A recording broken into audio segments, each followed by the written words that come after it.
Hi, prayer partners. Hope you're having a good week and hope you're enjoying the dry weather. It is dry. We really need some rain. So put that on the top of your prayer list for today as well, that we've got a chance for rain for the next couple of days and hopefully we'll get some of that. And it's been kind of another busy week with all kinds of prayer requests. One of the things that has come just recently is one of our prayer partners, Pat and Larry McCarty. Their daughter-in-law, Robin, has been diagnosed with pancreatic cancer, and she is not dealing very well with the chemotherapy. It's causing a lot of stomach issues and those kind of things. And so just pray that that chemo does what it needs to do and takes care of the problem and does it quickly so she can get past the being sick part of it. And her name is Robin, and just pray for her. And thank you for your continued prayers for Cheryl and I. We're still doing good, and everything's back to normal, other than just being a little tired once in a while. And I don't know, maybe that's got more to do with being over 70 than it does having COVID. But anyway, thank you for thinking of us. We've been talking out of James the last few weeks, and last week we talked about the fact that God never changes. And I am so glad that he is always, always, always the same. We talked about the fact that his character never changes. He is love, and he always loves us, and that will never change. And I am so thankful. And his commandments never change. He has not changed his mind about what's right, what's wrong, what's good, what's bad, all of those things. And we've also talked about those tests and trials there in chapter 1 of James, that we go through those testings and trials for our purpose and for our privilege so that we can find out what's in us. And you remember we talked about being squeezed. Whenever we get squeezed, whatever's in us is going to come out of us so that we can work on that and bring about change in our life for the better that's pleasing with God. And James continues that on in chapter 3, and he says in verse 11, there can clean and dirty water both flow from the same spring. In other words, again, whatever's in there when you get squeezed, that's what's coming out. And can a fig tree, verse 12, produce olives, or a grapevine produce figs? Does fresh water come from a well full of salt water? James says, whatever's in there, that's what's coming out. And then he says, when we find out what's coming out of us is not displeasing, when we go through those tests, those trials, those times of being squeezed, when we see that things aren't well, we need to dive into God's Word. We need to accumulate His wisdom from His Word that can change us.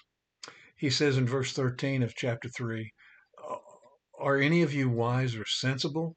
Then show it by living right and by being humble and wise in everything you do.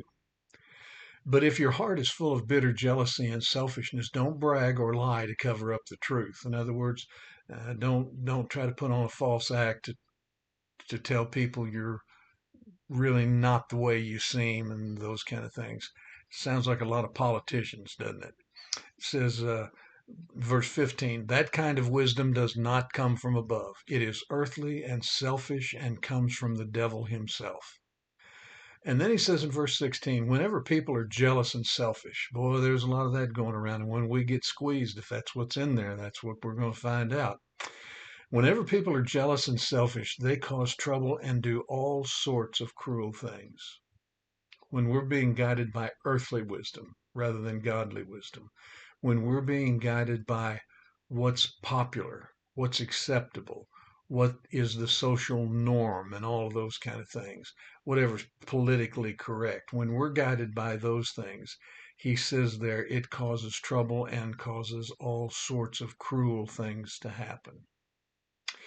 And then verse 17, he gives us that glimmer of hope. But the wisdom that comes from above, the wisdom that comes from God, the wisdom that comes from reading God's word, from being around godly people, but the wisdom that comes from above leads us to be pure, friendly, gentle, sensible, kind, helpful, genuine, and sincere.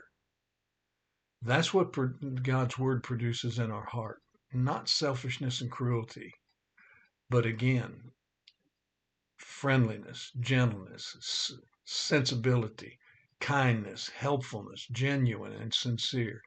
And he says in verse 18, when peacemakers plant seeds of peace, they will harvest justice. That's what our country needs to get back to.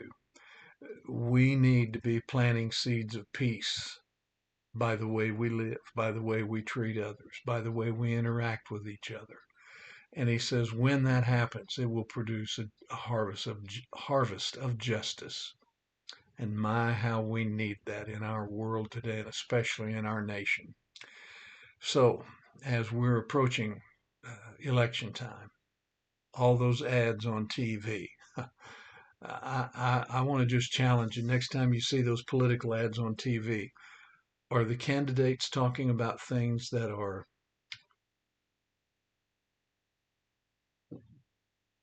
pure, friendly, gentle, sensible, kind, helpful, genuine, sincere?